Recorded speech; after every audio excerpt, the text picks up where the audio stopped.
Hello, my name's Anna Cipullo, and you obviously know me as the GMBN Tech presenter. But if you want to find out how I got here, or maybe what it was like to race a World Cup as a non-sponsored rider, or even about that time that I used to pull pints with Chris Ooyy, then stay tuned to find out more about me.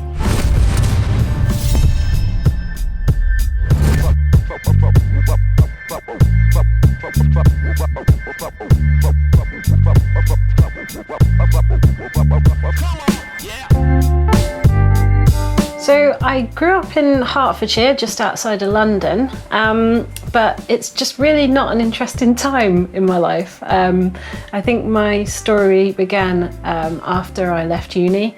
I went to Loughborough Uni, which is a sporty uni, but I just was not a sporty person at all. I went and studied business there.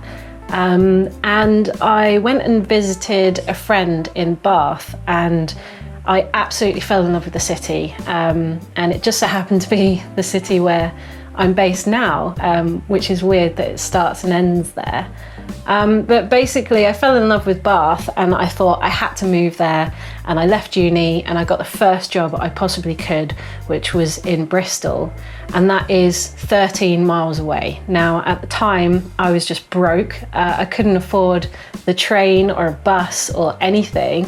So I borrowed a bike from my friend, and there was this off-road cycle path from Bath to Bristol that was 13 miles long, but it was traffic free. And I thought, well, I'll just cycle it.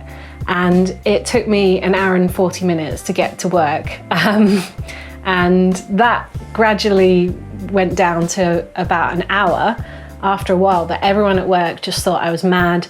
And they kept pushing me into these like charity events like Paris to London, raising money for cancer research, and loads of other stuff. And as I did these charity events, I just thought, actually, this is quite fun, doing it for leisure, not just transport. And I joined some women's rides with a local bike shop. And I met this girl who was training for a 24-hour team race. And I thought she was mad. But by the end of the ride, we decided to do a 6-hour team race together, and we did Bristol Bike Fest nearby. And yeah, I just totally fell in love with it. That was 2008, and by the end of the year, I was signing up to solo XC races. I was winning medals in open. So I moved up to sport, and then I moved up to expert, and then before I knew it, I was elite. And I just decided that my job was rubbish, that I was commuting to on this bike, and I had to be involved in bikes for my job. So yeah, eventually it started taking over my life. So this is a replica of my first car. Although I didn't have a nice bike rack on the back, I actually used to have to take both wheels off my bike and then kind of shimmy round the seats and put it on the back seat. But I actually went and did a lot of races in this car with 2 bikes on a back seat. Just proof that mountain bikers will make anything work. The first bike I had was, well, obviously the borrowed bike that I was using as transport, which I think was a specialised rock hopper or something. But my bike was a Kona Nunu, and it was 2001, and it had V-brakes on it. And when I started to use that for racing, because I had previously bought it just for commuting on, but it wasn't that suitable, all my friends said, well, you can't have V-brakes on a race bike, you have to have a disc brake. Everyone was moving over to discs at the time. So I borrowed a friend's Fox Terralogics, if you remember those, and put them on the bike, and then I was able to put a disc on the front, so at least I had some front stopping power. But to be honest, I don't think I was going fast enough really for discs anyway at the time. And then after that, I obviously started getting noticed by bike brands as I moved up into elite, and I got sponsored by Niner Bikes, and everyone was just a little bit curious of 29ers in the XC world at this time. So I was a bit skeptical being small, having a 29er. but it was just like the fastest thing I'd ever ridden. The time that I had the Niner was when I was getting semi-supported, and I guess this was the time I started to do more stage races. I basically used the bike as a way of just seeing other countries. I did Beskedy in Poland, Zillertal Challenge in Austria, and I just wanted to see different places. So Trans-Pyrenees as well was an amazing event to do. It was 6 days from coast to coast across Spain. It was 1,000 kilometers and 22,000 meters of climbing, and it was just amazing. So this isn't every number board I've used, but it's every number board that matters to me, which is still a lot. There's Red Bull Fox Hunt, my first Enduro, another stage race, Enduro 2, Trans-Savoie, just like loads. I guess I keep them to remind me of what I've done. Beach race, Andalusia bike race, yeah. Some sportifs, that's my European marathon champ, elite women there. Some crazy things I've done that I kind of forget about. But yeah, I might put these on the wall one day, maybe. I did Andalusia bike race, which I actually did quite well in and managed to gain some UCI points, which meant I could enter a cross-country World Cup. And I thought, well, you know, I loved stage racing, but you know, when was I gonna get the chance to race a World Cup again? So 2015, I did the last round in Val di Sole, and I was gridded dead last, but I managed to beat a few of my gridding places, so I came up. And interestingly, in the race, if you're 80% in the speed of the leaders, then you get pulled out of the race so that you don't interfere with their racing when they come round to lap you. And your results still count, but you just get pulled. And I was coming into the last round, the last lap, and I hadn't been pulled, which was like a big feat. But I started to hear the crowd getting really, really loud, and Jolanda Neff was having a bit of a ding-dong with Annika Langvard, I think, and they were coming up behind me, and I could hear everyone getting really loud, and I thought, well, I'll move out the way for them, and then I'll probably get pulled after they pass, which I did. But after I watched the race on Red Bull afterwards, Rob Warner was commentating, and all of this was happening just behind the trees as we came into the cameras. And so I came out of the trees as it came through to the cameras, and Rob Warner was like, "Oh my God, who is this? Just coming overtaking Jolanda Neff," and it was me. And and then the other commentator was like, "Oh no, I think that's a back marker." And Rob Warner was like, "Oh, it's surprising to think that people can be that slow." And I was like, give me a break. Like, I had a full-time job and I wasn't really sponsored. I'd like to see Rob Warner try and beat Jolanda Neff. But anyway, I was super proud to kind of only get pulled on the last lap. And yeah, I think once I'd done that World Cup, I was kind of like box ticked, and I was starting to get a bit bored with XC by that stage, actually. So this is my Trans-Pyrenees trophy. I think we came third overall. But I actually did Trans-Pyrenees off-road and on-road. I did both at the time. It was just such a great event. I had to do it twice. This is one of my favorite trophies, Trans-Costa Rica. You can see it's sort of jungle inspired. Actually, my favorite is probably this one. So this was Trans-Julius. I was the fastest female there, and they made the trophies out of old inner tube. And I think he stole a cobble from the high street, which is weird.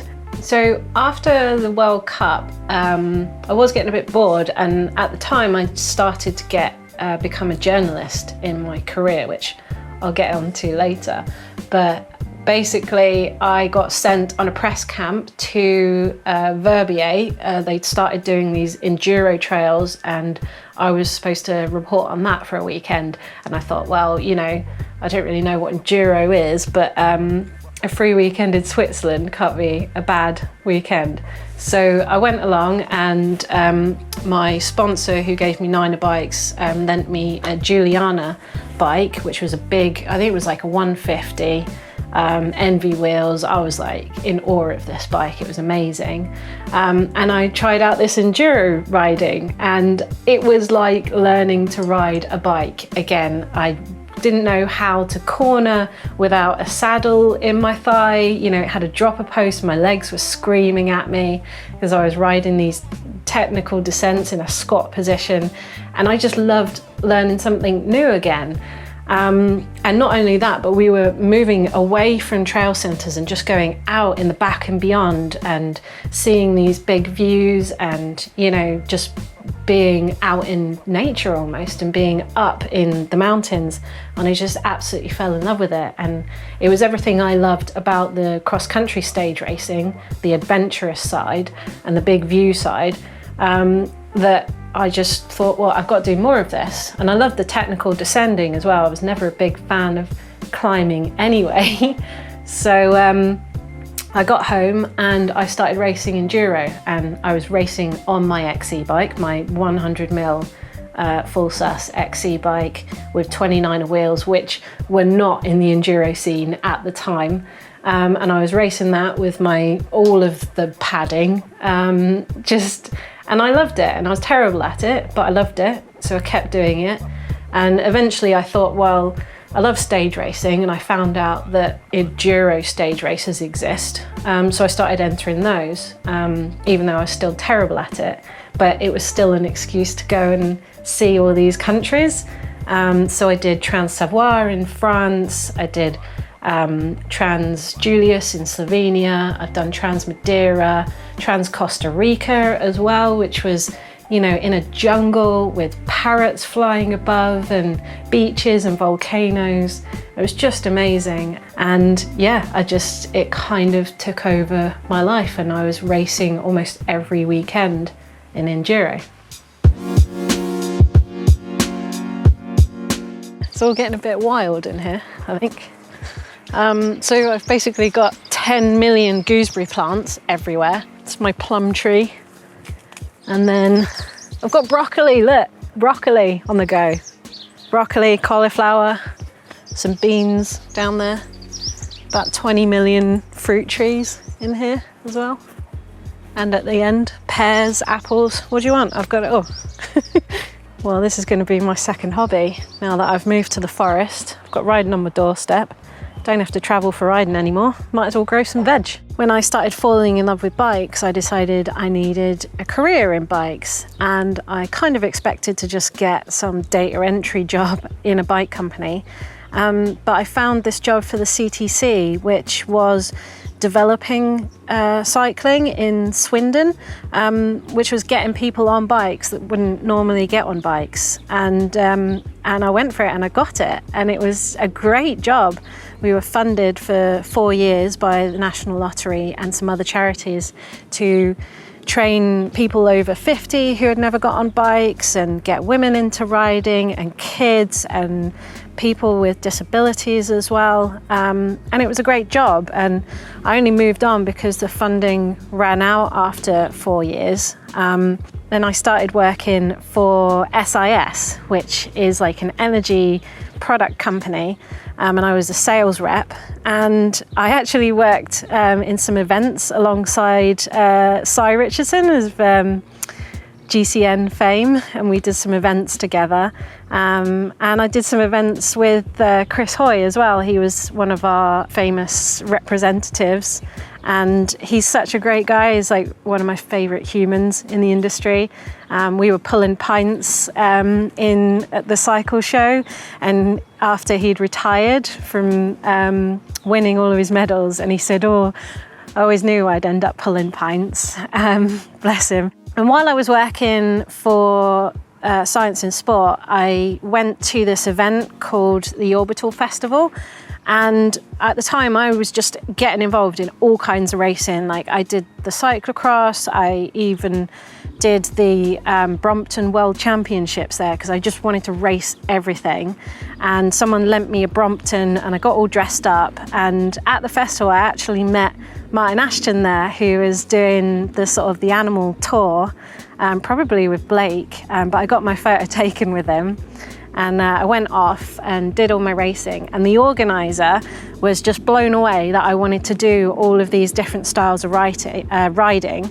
So he offered me a job on the spot to manage this online magazine to try and get people into his website called Bike Soup. And so I started working for Bike Soup, and that was like my sort of full-time journo position after having done a bit of writing for different magazines on the side previously. And yeah, I did that full time, and I started up a YouTube channel and did a bit of presenting for that and did some writing. And after a couple of years, Anthony sadly passed away, and the company kind of everyone got made redundant. And I had this year where it was sort of sad and also happy, because although I'd lost this job that I loved and a boss that I loved, it gave me an opportunity to be freelance. So I've got like 10 million medals here, which seems a bit showy, but I think I'd forget what I've done if I didn't have them. Like, I've forgotten I did the European Marathon Champs, actually. That's there. And I've qualified for like UCI Gran Fondo, just really random.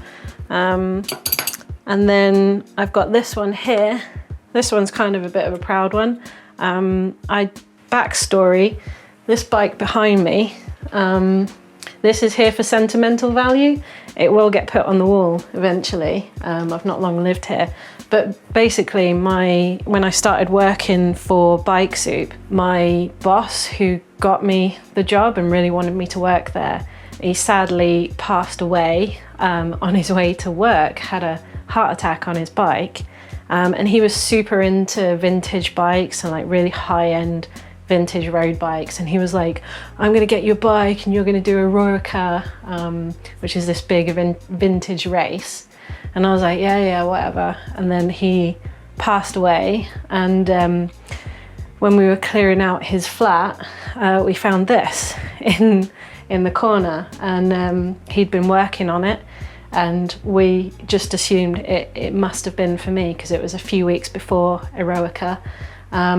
And it's tiny, no one else could ride it. Like, I'm 5'1" and it's tiny, and it's got 650B wheels, which is just crazy for an old bike.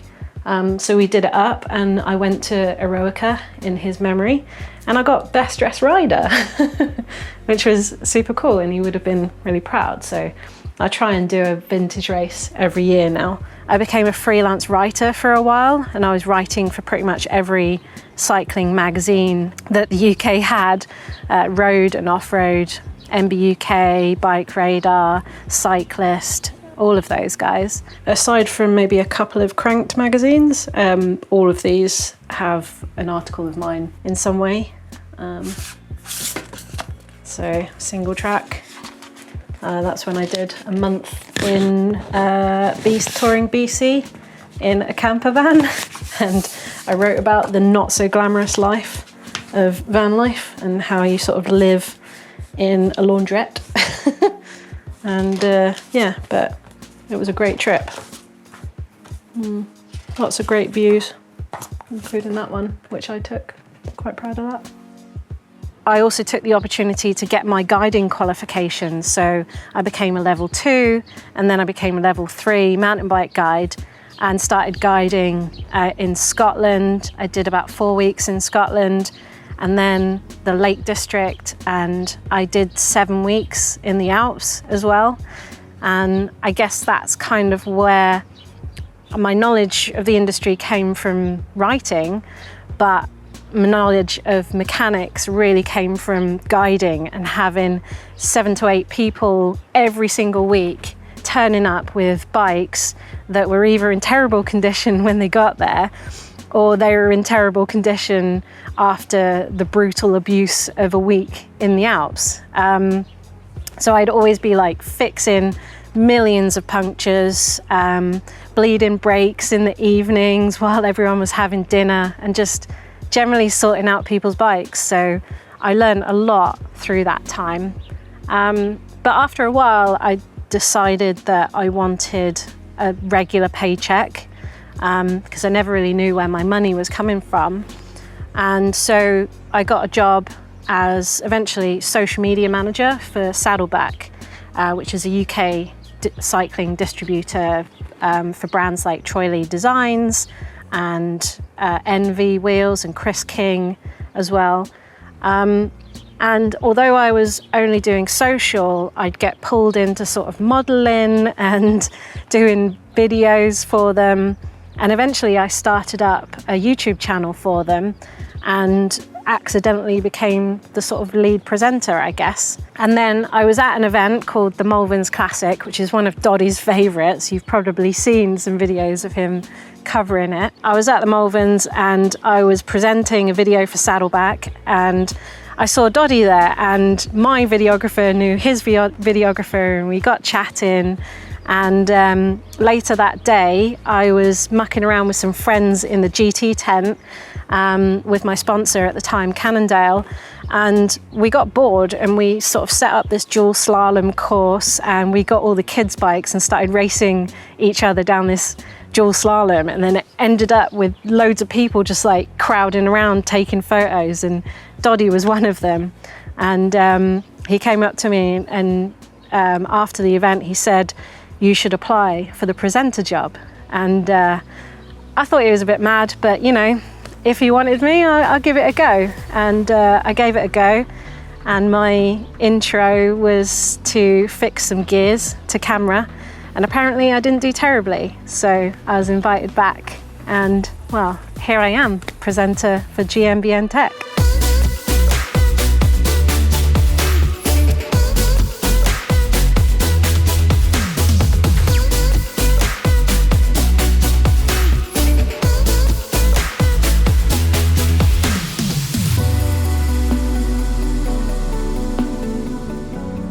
So I guess my story started in Bath and ended in Bath, because at first I was just living there and commuting away, and now I'm living away and commuting in for this amazing job, which I'm kind of still a bit in awe of, because I've met all of the presenters at various stages in my career.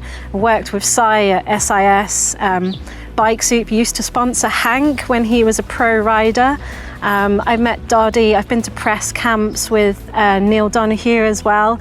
And at all of those times in my life, I've met these guys and just been like, wow, what an amazing job you must have being a presenter for Play Sports. And now, well, here I am, which I can't quite believe, but you know, it's pretty cool. And hopefully you'll see a lot more of me in the future.